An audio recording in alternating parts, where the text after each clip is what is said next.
That's one of my favorite intros, Duncan. That's pretty badass. I love it.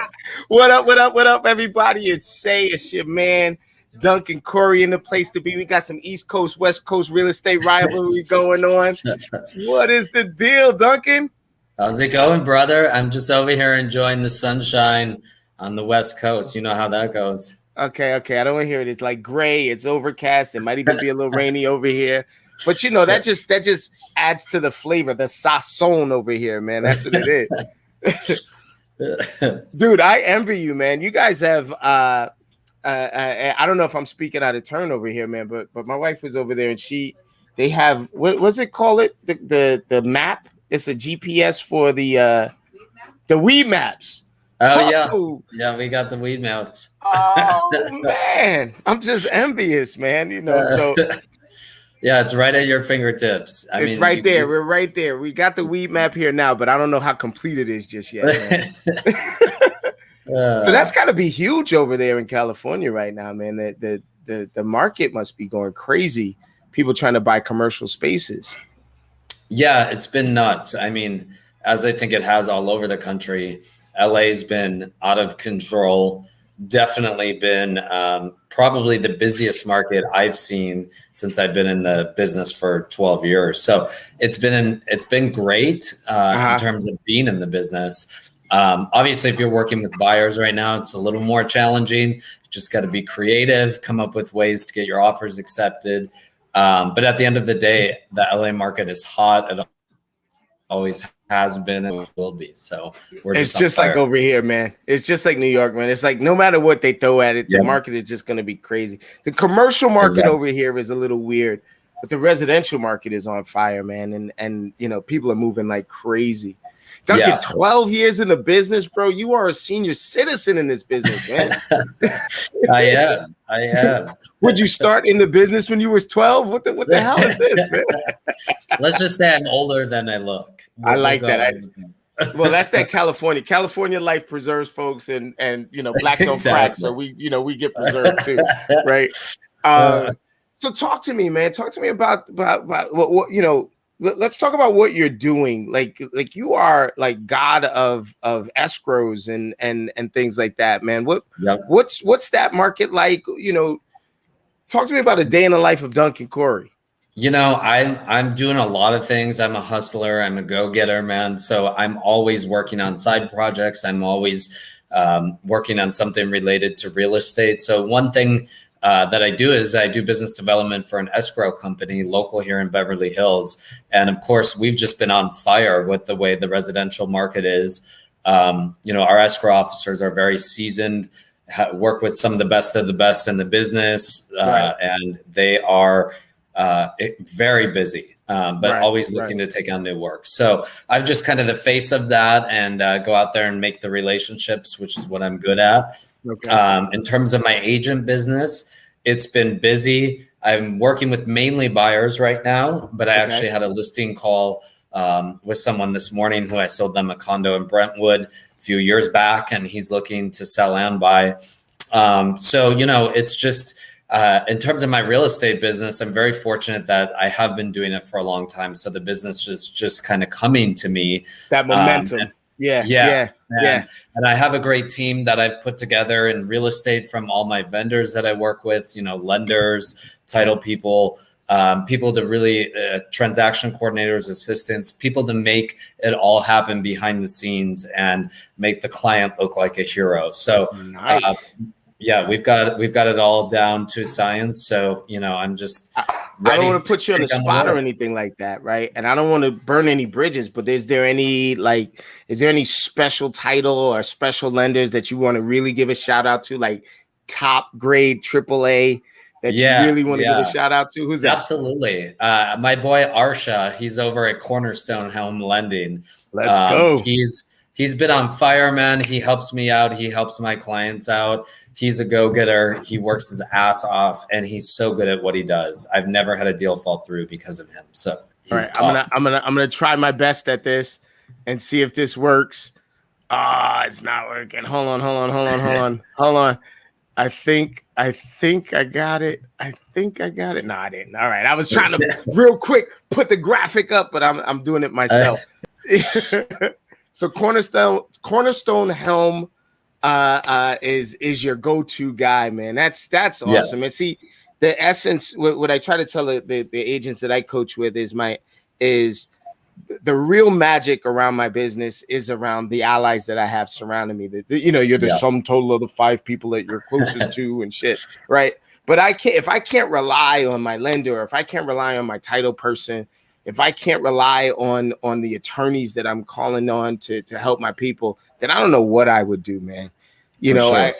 I believe in the 3 R's, right? It's how highly are they regarded in the industry, right? How do their peers, see them? How highly they're reviewed by their customers and clients, right? What did the customers think about them? And highly referred by the other agents that I know. Who do I know that knows you, right? Sure. And that kind of thing, man. And so every time I get somebody on, man, I sort of ask about their allies and who should I know out there. That's cool. All right, can you just do me a favor really quickly, Duncan? Break down what it means to work escrow, right? We're on the East Coast, so we go agent, attorney, title, close, right? So what do you mean by escrow? What is that business like? So, California is an escrow state, which means basically we use escrow in place of attorneys. So even though they're not legally can give legal counsel, they act as the middleman between the buyer and the seller. And on top of that, they also hold the monies when it comes to earnest money deposit or any money that's, comes into the transaction, credits, whatnot. They hold all that money. And then it's determined at the end if it's going to go towards the loan or if the seller gets it back, whatever the case may be. If there's any kind of litigation that's brought up, escrow holds the money there until that's resolved. But for the most part, they're kind of the glue that holds everything together. And they're really a neutral third party who does not take sides and is working for the buyer and the seller, doing all the paperwork, the addendums, all the disclosures. They work with all that. So they make sure all of the T's are crossed and the I's are dotted. Exactly. And we don't use attorneys on a typical deal here, but I do have some great real estate attorney friends. And, if anyone wanted an attorney or needed one, I have some great resources on that end too. I call that my team, man. And it's great to have a team. The way you just described that escrow, brother, if you are the man that's putting those relationships together, you are the king of closings as far as I'm concerned, man. You are the guy to know. Absolutely, brother. Yeah. I mean, the great thing is I know what's going on and the big agents out here. I know, if there's anyone that's new coming on board, working and flying with me, you're going to get a lot of those contacts. You're going to get a lot of those relationships automatically because you're connected to me. So those 3 R's, awesome. Baby. Yeah. I love to share it, man. I love to share all the, what's made me successful in this business, because it took a while to figure that all out and to put that all together. And now, I basically am able to hand the transaction over to someone when it goes into escrow and make them the first point of contact. And, of course, I'm still here. I'm the man, but they're doing the bulk of the work, and it frees up a lot of my time. So it's awesome. So you guys heard it here first. If you're a new agent, you're joining the business, no matter how soon you just passed, you're gonna want to know Duncan Cory. Cory yelled at me because when I spelled his name, I put an E in the name, Corey. You also just called me by my last name, which a lot of people do. Well, I have a brother named Cory, so of course I'm going to be like Cory this and Cory that and Cory this. But just so that we all know, all of my Corys of the world, I did not deliberately spell his name wrong, okay? People are out there like, dude, you jacked that up. You jacked that up. Dunk, let me ask you this question, right? So 12 years in the business. Talk to me about your first couple of years in the business. Like, were they easy? Were they a struggle? How did you get where you are? I moved to Cali in 2008, obviously probably the worst year on the planet since I've been alive, to move across the country. I'm originally from Chicago. So, I was starting from scratch here, to be honest, and I had to get my license when I moved here. I was working a corporate sales job, doing online ad sales. I ended up getting let go in 2008 after I moved here, obviously because of the market. So then I was on to real estate. I thought, what am I going to do now that I have this time on my hands? I don't have a full-time job. I'm going to get my license and I'm going to start, putting my all into real estate. So the first 2 to 3 years, I was actually waiting tables at a high-end restaurant at a hotel in Beverly Hills at night while I was, going to the office. At the time I was with Sotheby's, going there during the day and working my ass off in the office. And, I was on a team there and I was able to kind of network with some of the team members and get to know them. And they kind of showed me the ropes. So it definitely took time to have my first transactions close. Yeah. And, I just attribute all my success to the people around me that helped me. And that's why I'm here to give back and help whoever I can as well. I mean, if Brad Pitt can become like an Oscar-winning actor working tables at night, you certainly can become a millionaire real estate agent working tables at night. So the life of Los Angeles, right? That's what it's all about. So that leads me to one of the most important questions that I could possibly ask, right? And this is really serious. It's really important. You're a Chicago dude. You're a Chicago native. Yep. So you can come from the East Coast or the Midwest, whatever you guys want to call that. You come from hustle and bustle out to the West Coast. Where the hell do you get a cup of coffee in California that's delicious, man? It's well, the best thing is the first 10 years I lived here, we didn't have Dunkin' Donuts, right? And as you know, in the Midwest and East Coast, that is a staple. That's like a staple, yeah. It's whether you're getting donuts or coffee, you are there all the time, right? Yeah. So, that was really like a shock when I moved here. I was like, where am I going to go to get my coffee? I can't do Starbucks. But slowly, the first Dunkin' Donuts came online in Santa Monica about maybe it was like 7 years ago. And that just lit the whole thing on fire, man. They literally had lines blocks and blocks long for months. If they only knew. Because we all know there's so many East Coast transplants out here, Midwest transplants, that they're like, they saw that Dunkin' Donuts come in, they're like, man, I'm there right away. So the one thing that I do when I hit there's 3 places that are a necessary hit when I go out there, right? It's the In-N-Out Burger. Yep. I gotta go to the In-N-Out Burger. Absolutely. I gotta go to Roscoe's, right? It's a necessary. That's not your cheat day only. That's more like my cheat week because I go the whole time that I'm there. I'll go every day. Skull special number 11, please. Thank you very, very much. And then the third place that I go, and this is because I discovered it on my own, like driving around LA lost 99.95% of the time, I found Yum Yum Donuts. Oh, shit. You ever go to Yum Yum? Yeah, it's right by my house. Yeah, see, my daughter knows. Oh, it's right by your house. Oh, and see, now I know you're a disciplined dude, man, because I would be 800 pounds if Yum Yum was right by my house. It takes a lot to keep your 6-pack when you're in your 40s. So, you got to work it. I got one whole pack, right? Mine is more like the box of wine. Yeah, there you go. The single app. The single app. I got the single app. So let me talk to you about your transition into a fully virtual company, so that you can run your escrow business, you can run all these other things because you've freed up this sort of space in your life, right? Absolutely. You're now at a virtual company. Let's talk about where you came from and what that transition was like. Yeah, absolutely, dude. So, I've been with a lot of big box traditional brokerages in the past. To name a few, like I mentioned, Sotheby's was my first one. I went over to Keller Williams, 2 different Keller Williams offices for a couple years. And then I ended up at Coldwell Banker prior to EXP, which is where I'm at now. So all those brokerages, what I realized while I was there is I'm paying this money to be there.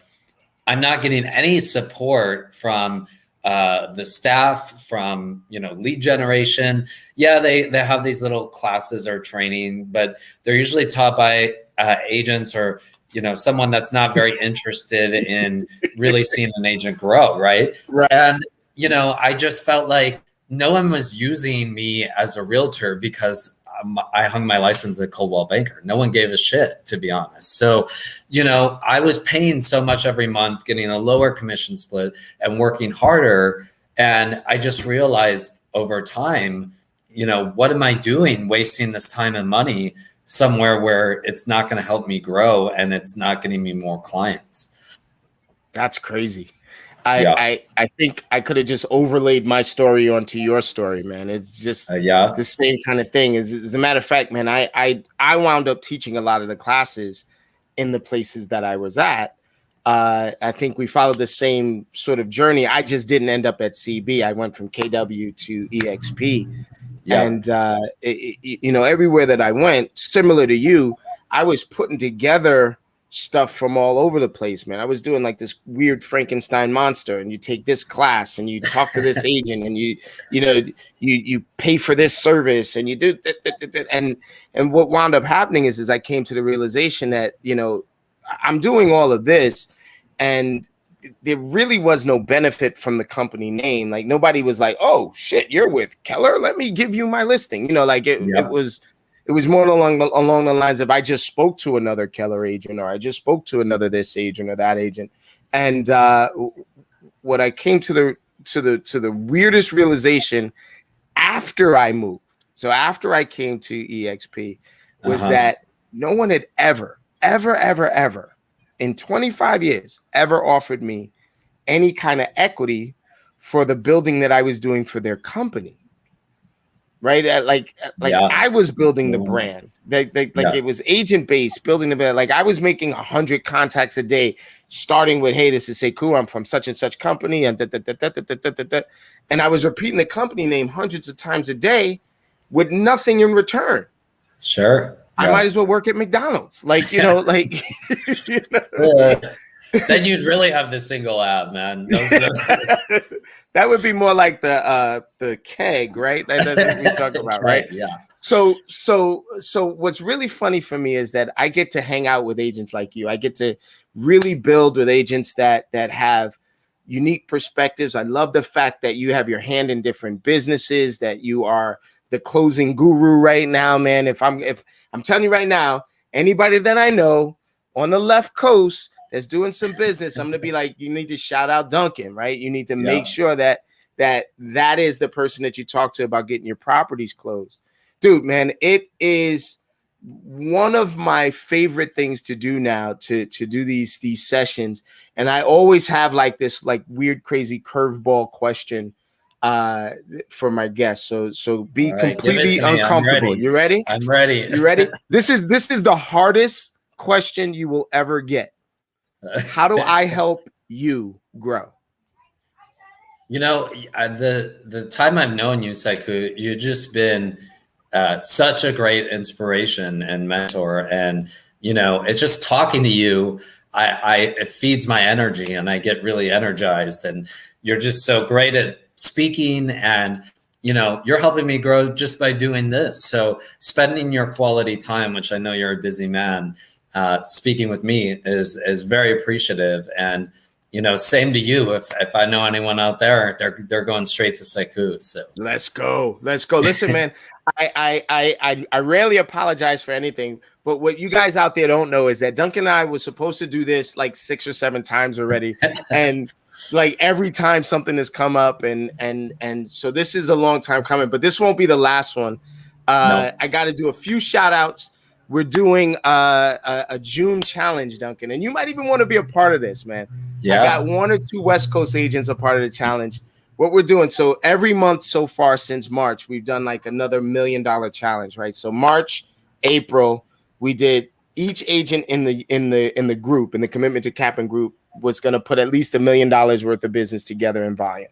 Well, they blew those things out of the water in March and April. So they proved that they could do it. They proved it wasn't a fluke. So in May, we put $4 million under contract in volume. And they blew that out of the water. So now it's June, right? So now it's June. Yeah, May, they put $77 million in volume under contract in May. Yeah. Yeah, That's awesome. it was crazy. And so what it broke down to, right, is so like there's a bunch of agents that are in the group, but only about 30 agents participated, like in earnest.